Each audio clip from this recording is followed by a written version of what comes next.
Welcome guys GK MCQs MK channel में आपका बहुत बहुत स्वागत है। सब्सक्राइब कीजिए जीके एमसीक्यूज एमके चैनल को और पाइए रोजाना फिजिक्स केमिस्ट्री बायोलॉजी का multiple choice question. So guys हमारा जो प्रीवियस वीडियो था उसमें हमने 25 तक कर चुके थे क्वेश्चंस और आज के वीडियो में भी काफ़ी सारे इंपॉर्टेंट क्वेश्चन है। तो चलिए शुरू करते हैं। निम्न लक्षणों की कमी से होने वाली बीमारियों को पहचानिए।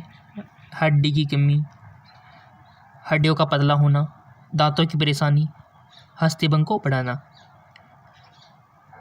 तो आपको identify the deficiency disease from the following symptom. Pellagra, rickets, scurvy, oedema. बताइए, यानी कि ये बोन से रिलेटेड डिजीज है, देख सकते हो आप। सो गाइज अगर आपने विटामिन पढ़ी होगी, और विटामिन हमने खुद ने काफ़ी बार पढ़ाई है, आपको इसी चैनल पर जाके देख लेना विटामिन वाला वीडियो। अगर वो आपने एक्चुअल में देख लिया होगा तो इसका आंसर तो आप ऐसे कर दोगे, ऐसे, ठीक है। तो कर दिया होगा आपने इसका आंसर। तो लेट मी चेक, इसका राइट ऑप्शन है रिकेटस। विटामिन डी की कमी से होता है, जो कि हड्डियों से रिलेटेड है, ठीक है। और विटामिनों को केमिकल नेम आपको याद रखने, रासायनिक नाम और उनकी कमी से होने वाले रोग और उनके स्रोत, ठीक है। चलो आगे वीडियो देख लेना, हमारे चैनल पर है, चैनल पे जाके देख लेना। क्वेश्चन बन सकता है विटामिन से, काफ़ी सारे क्वेश्चन बनते हैं वहाँ से। रक्त अल्पता को कम करने वाला मुख्य स्रोत है। To prevent anaemia commonly use for source. गुड़, हरे पत्ते की सब्जियां, नट, उपयोग सभी। कौन कर सकता है गाइज कम? ये तो सिंपल सी बात है, बचपन से सुनते आ रहे कि हरी भरी सब्जी खाओ, खून बढ़ाओ।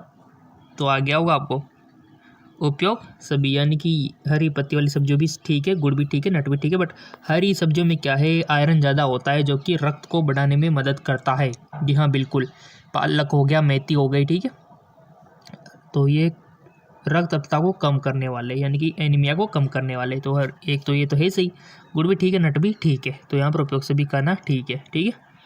बट गाइज अगर क्वेश्चन में कुछ यहाँ पर अलग दे दिया जाए तो आपको हरी पत्तियाँ करनी है, क्योंकि हरी पत्तियों में आयरन होता है। चले, जीवधारियों के वैज्ञानिक नाम प्राय भाषा में होते हैं। हिंदी, अरबी, French, Latin. Right option Latin, Latin भाषा में होते हैं गाइज। अगला क्वेश्चन थोड़ा लॉन्ग है बट इजी है। निम्नलिखित में से कौन सा सही तथा जीवधारियों में वैशिष्ट्यपूर्ण स्तर है? परमाणु, आणविक, ऊतक। देखो सारे को अच्छे से समझ के आंसर देना है आपको। कौन सा सही एवं जीवधारियों में वैशिष्ट्यपूर्ण स्तर है? सो राइट ऑप्शन हो जाएगा आपका परमाणु, आणविक, उपकोशिकीय, कोशिकीय, ऊतक, अंगतंत्र, व्यक्तिगत, ठीक है। इसका राइट ऑप्शन हो जाएगा। अगला क्वेश्चन, आम का सही वैज्ञानिक नाम चुनना है आपको। Select the correct biological name of mango. Mangifera indica, Mangifera, देखो यहाँ पर जो दिया हुआ है मेजिफेरा इंडिका, सही नाम चुनना है आपको। अब आप बोले सर तो दिखने में तो एक जैसा ही है, बट कुछ ना कुछ अंतर है इनमें। देखो काफ़ी सारा अंतर आपको देखने को मिल जाएगा, कहीं पर स्मॉल लेटर, कहीं पर कैपिटल लेटर, कहीं पर तिरछे दिख रहे होंगे आपको, ठीक है। तो बहुत डिफरेंस इन चारों में एक दूसरे से भिन्न है, ठीक है। तो आपको सही नाम चुनना है। देखो आपने 11th की बुक में पढ़ा होगा ना, तो आ जाएगा आपको।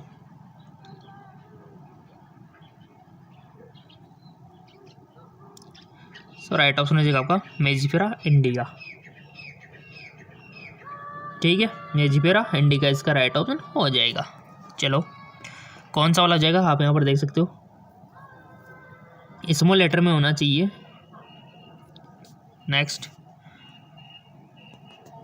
अगला क्वेश्चन, सभी जगत में से केवल एक वर्णक प्रकृति में होता है। वंश, वर्ग, कुल, जातियां। राइट ऑप्शन जातियां।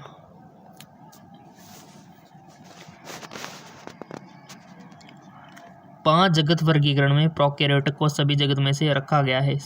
सभी पांच जगत में से चार जगत। देखो ये जो वर्गीकरण है यहाँ से तो 100% क्वेश्चन आता है, 100%।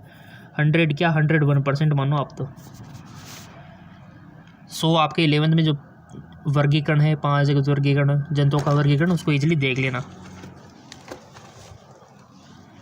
सो राइट ऑप्शन हो जाएगा आप केवल एक जगत। ठीक है, नेक्स्ट, आवर्त बीजी पौधों के सवन उत्तक अलग होते हैं अनावर्त बीजी पौधों से। जाइलम में वाहिकाओं की उपस्थिति, फ्लोएम में विकसित चालनी नलिका की उपस्थिति, फ्लोएम में सहचर कोशिकाओं की उपस्थिति, उपयुक्त सभी। तो राइट ऑप्शन क्या हो जाएगा? उपयुक्त सभी। अगला क्वेश्चन, जलीय जीवधारियों में अधिकतर संवहन दर जलीय जीवधारियों में अधिक होती है, क्योंकि वो पानी में रहते हैं। पानी में घुलित ऑक्सीजन कम होती है वातावरणीय ऑक्सीजन से, उन्हें अधिक ऑक्सीजन की आवश्यकता होती है, उपयोग में से कोई नहीं। तो राइट ऑप्शन हो जाएगा आपका पानी में घुलित ऑक्सीजन कम होती है वातावरणीय ऑक्सीजन से। ठीक है, मनुष्य में लिंग का निर्धारण होता है। लिंग गुणसूत्र जो पिता से स्थानांतरित होते हैं, लिंग गुणसूत्र जो माता से स्थानांतरित होते हैं, दोनों, उपयोग में से कोई नहीं। सिंपल सी बात है, लिंग गुणसूत्र जो पिता से स्थानांतरित होते हैं, अगर X हुआ तो लड़की, Y हुआ तो लड़का। तो डिपेंड करता है फादर्स के ऊपर। ठीक है, मदर्स के ऊपर डिपेंड नहीं करता, बट कसूर मदर्स को ही दिया जाता है, अगर आपको पता है, समझ गए होंगे। ठीक है, जबकि गलती फादर्स की होती है। एक आदमी बिंदु ए से बिंदु बी तक 1 किलोमीटर चलता है और बिंदु बी से ए तक वापस आता है, तो उसका विस्थापन होगा 4 किलोमीटर, 2 किलोमीटर, 1 किलोमीटर या फिर 0। राइट ऑप्शन 0, क्योंकि वापस जहाँ से स्टार्टिंग पॉइंट है वो इसका एंड पॉइंट है। कार का पथमापी क्या मापता है? The odometer of car measure, क्या मेजर करता है जो ओडोमीटर? स्पीड को, डिस्टेंस को, एक्सेलरेशन को या फिर वेलोसिटी को? सो गाइस, जो मेजर करता है डिस्टेंस को, ये बात याद रखना। ओडोमीटर क्या मेजर करता है और कौन से मीटर क्या मेजर करता है, ये तो बहुत इंपॉर्टेंट है। एमीटर हो गया, वोल्ट मीटर हो गया, आपका गैल्वेनोमीटर हो गया, ऑडोमीटर हो गया। ठीक है, सीसोमीटर हो गया, कप्सर मीटर है, याद रख लेना इन चीज़ों को। त्वरण की ऐसा इकाई है, द ऐसा यूनिट ऑफ एक्सेलरेशन, मीटर पर सेकंड, मीटर पर second square, centimetre by second, centimetre second square. तो राइट ऑप्शन क्या हो जाएगा? Metre second square. नेक्स्ट, अगला क्वेश्चन है, एक 20 मीटर व्यास वाले वृत्त में घूमते हुए 4 चक्कर पूरा करने में कोई वस्तु कितनी दूरी तय करेगी? 40 मीटर, 80 मीटर, 80 पाई मीटर या फिर 0? एक 20 मीटर व्यास, देखो न्यूमेरिकल है थोड़ा सा, तो राइट ऑप्शन हो जाएगा 80 पाई मीटर। ठीक है,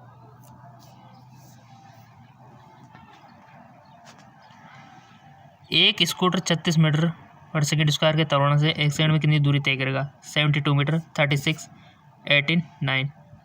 राइट ऑप्शन 18 मीटर।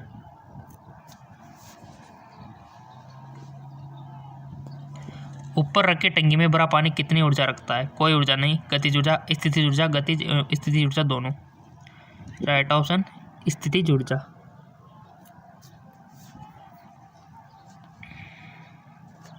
ऊर्जा की व्यावसायिक इकाई में से कौन सी है? जूल, वॉट, किलोवाट, किलोवाट घंटा? किलोवाट घंटा। नेक्स्ट, एक कुली 5 किलोग्राम का ट्रक अपने सिर पर लेकर रेलवे प्लेटफॉर्म पर खड़ा है, उसके द्वारा किया गया कार्य होगा।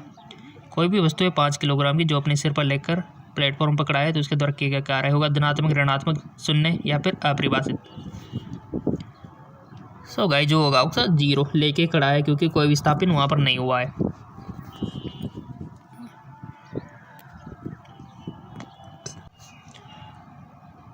अगला क्वेश्चन है, 1 किलोग्राम द्रव्यमान की गतिज ऊर्जा 1 जूल होगी जब इसकी चाल होगी 0.45 मीटर पर सेकंड, 1 मीटर पर सेकंड या फिर 1.4 मीटर पर सेकंड या फिर 414 मीटर पर सेकंड।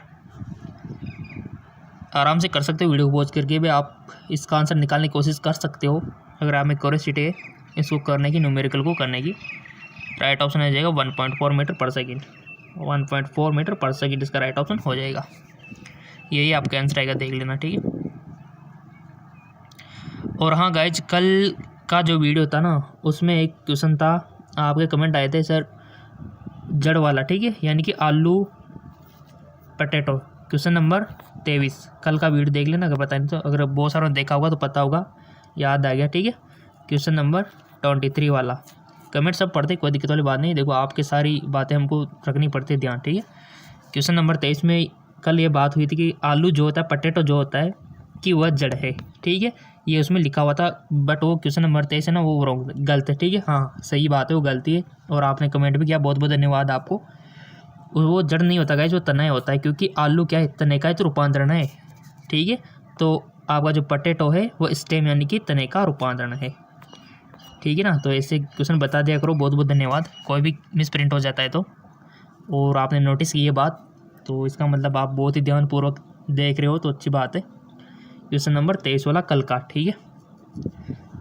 और ऐसे कोई भी कंफ्यूजन हो तो कमेंट कर दिया करो, देखो वो हमने सॉल्व कर दी क्वेश्चन नंबर 23 वाली प्रॉब्लम, कि उसका आलू जड़ का रूपांतरण नहीं होता, तने का ही होता है, ठीक है। तो यहाँ पर एक क्वेश्चन है कि दो एक समान वेग से गति कर रही समान द्रव्यमान की वस्तु की गतिज ऊर्जा का अनुपात क्या होगा जबकि उनका वेग v या 2v है। तो राइट ऑप्शन क्या हो जाएगा, 1:4, ठीक है। अगला क्वेश्चन, निम्न में से कौन सी ऊष्मा की इकाई नहीं है, कैलोरी, जूल, अर्ग, न्यूटन। ऊष्मा की इकाई नहीं है, which of the following is not an unit of heat. Right option हो जाएगा आपका न्यूटन। बाकी के कैलोरी, जूल और अर्ग तो है ऊष्मा की इकाई, और आपको पता नहीं है तो याद रखना कि ये तीनों तो है, कैलोरी, जूल, अर्ग। और जेके लोन जो चैनल को फॉलो नहीं किया तो कर लेना, लिंक नीचे दिया हुआ है, वहाँ पर भी आपको फिजिक्स, केमिस्ट्री, बायोलॉजी क्वेश्चन मिलेंगे। निम्न में से कौन सा पदार्थ रोधी नहीं होगा, which of the following material is not insulator. Plastic, लकड़ी, तांबा, कांच नहीं होगा, तो सिंपल सी बात है तांबा, ये इंसुलेटर नहीं। बाकी के प्लास्टिक, लकड़ी, ये सब तो क्या है, इसमें तो लाइट का प्रवाह नहीं होता, ना तो प्लास्टिक में होता है, ना लकड़ी में, ना ही कांच में, बट कि तांबे में तो होता है, तो ये हो जाएगा, ठीक है। कितना अच्छा क्वेश्चन है। और फेसबुक, इंस्टाग्राम पे फॉलो नहीं किया तो लिंक नीचे दे रखा है डिस्क्रिप्शन में, वहाँ से कर लेना। किस ताप पर सेल्सियम और फ़ारेनहाइट पैमाने के पाठ्यक्रम आपस में मिलते हैं, 40, 212, 100 या फिर 0। बहुत अच्छा क्वेश्चन, इंटेलिजेंट वाला, यानी कि जनरल नॉलेज वाला क्वेश्चन आप मान सकते हो, साइंस का। राइट ऑप्शन है 40, ठीक है। -40 है, आप एक तो इसे कर दो, ठीक है, -40, क्योंकि ऑप्शन में प्लस का 40 देर का, उस पर टिक करके आ जाओ आप, ऐसा मत करना। पदार्थ को गर्म करने पर अणु रखते हैं, स्थानांतरित गति, कंपन गति, गुणन गति, उपयोग सभी। पदार्थ को गर्म करने पर अणु रखते हैं, तो राइट ऑप्शन हो जाएगा आपका उपयोग सभी। देखो स्थानांतरित भी रखते हैं, कंपन भी, गुणन भी, ठीक है। अगला क्वेश्चन, स्थिर आयतन पर हवा थर्मामीटर पर किस पर कार्य करता है। स्थिर आयतन पर हवा थर्मामीटर किस पर कार्य करता है, आर्किमिडीज के सिद्धांत, बॉयल का नियम, पास्कल का नियम, गिलुसे का नियम। सो राइट ऑप्शन हो जाएगा आपका गिलुसे का नियम, और लिंक नीचे दिया हुआ है डिस्क्रिप्शन में।